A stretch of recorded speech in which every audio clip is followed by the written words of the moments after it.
In the 95 days since Russia invaded Ukraine, I have explored adaptation and how military institutions learn during war. Today I examine what the last couple of weeks in the Donbas tells us about how the Russians are learning in the ongoing adaptation battle. Sir Michael Howard wrote in The Uses and Abuses of Military History that military institutions normally get the next war wrong, mostly for reasons beyond their control. As such, an important virtue for military organizations must be adaptability to unexpected events. In March I explored the concept of adaptation in war, as well as how Russian transformation efforts since 2008 appear to have paid minimal dividends for them at the tactical and strategic levels. In the last few weeks, the Russians have made steady, if slow, progress in the conduct of its eastern offensive in the Donbas. The Russian advances is an indication that they are learning from their earlier failures. Before exploring this in detail, a short detour is necessary to define a framework for exploring where the Russians have learned. I will use some of the principles of war. Military organizations use these principles to instruct soldiers, develop common tactics, and to organize combat and support formations. The principles are, in effect, maxims that represent essential truths about the practice of successful wars, military campaigns and operations.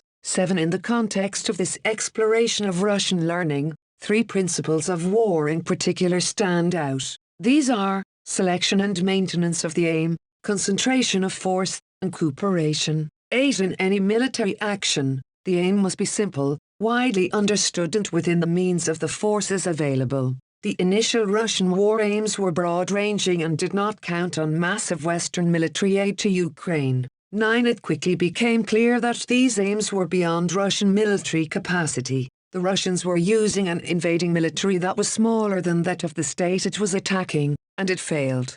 More recently, the Russians, as highlighted in briefings by senior Russian officers, have consolidated their aims to narrower objectives in the east, and they have shifted their forces to give themselves a better chance at achieving these tighter strategic goals. 11. Concentration of effort. Success in war often depends on achieving a concentration of military force at the most time and place. This should then be supported by efforts such as information operations and diplomacy to magnify the impact of the concentrated military forces.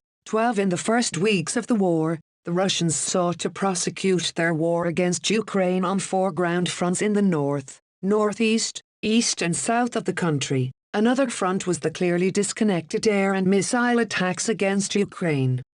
Because of the failures around Kyiv and Kharkiv, the Russians have had to reassess this approach first. They realigned the deployment of their forces, so they had fewer fronts to support. Second, the Russians have focused their offensive operations in one part of Ukraine.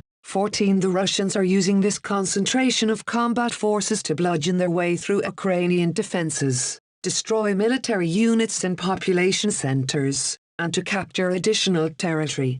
But in stripping forces from other regions, and focusing on the east, it has made the Russians vulnerable elsewhere. The Ukrainians have thus launched a counter-offensive around Kherson.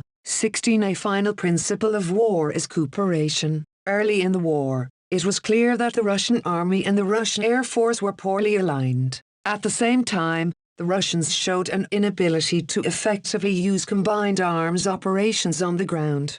The operations in the east demonstrate a degree of learning in this regard. The Russian Air Force sortie rate has improved, and it is concentrating much of its efforts to support ground operations in the east. At the same time, the coordination of Russian ground forces has improved. They have moved slowly and cautiously, used their advantage in artillery well, and have been careful not to expose their logistics to attack to the degree they did in the north. And at the higher level, the Russians have appointed a senior Russian general as the overall commander of the Ukrainian campaign. He has overseen a brutal and destructive approach in the east, but the Russians are likely to see their limited gains as major successes.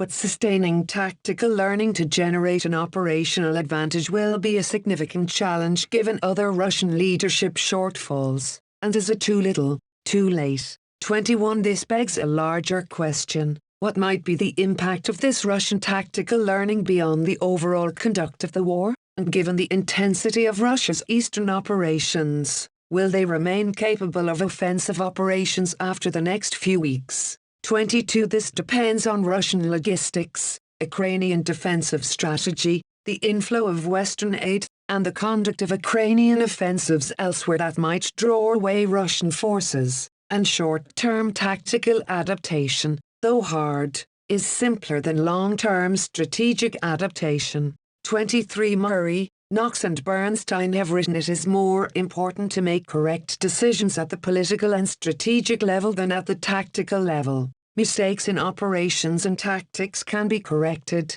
but political and strategic mistakes live forever. 24. Russia has demonstrated some capacity to learn from its tactical failures, but its national ability to learn and adapt to the economic, diplomatic, informational and other impacts of its flawed strategy to invade Ukraine remains to be seen. This will probably prolong the war. 25. Thanks to @E Ponomarenko @ U Opens @H N Schlattman @Mitchell 992 @Raleigh 85 @Warmapper WashingtonPost.com NYTimes.com, whose images I used in this thread.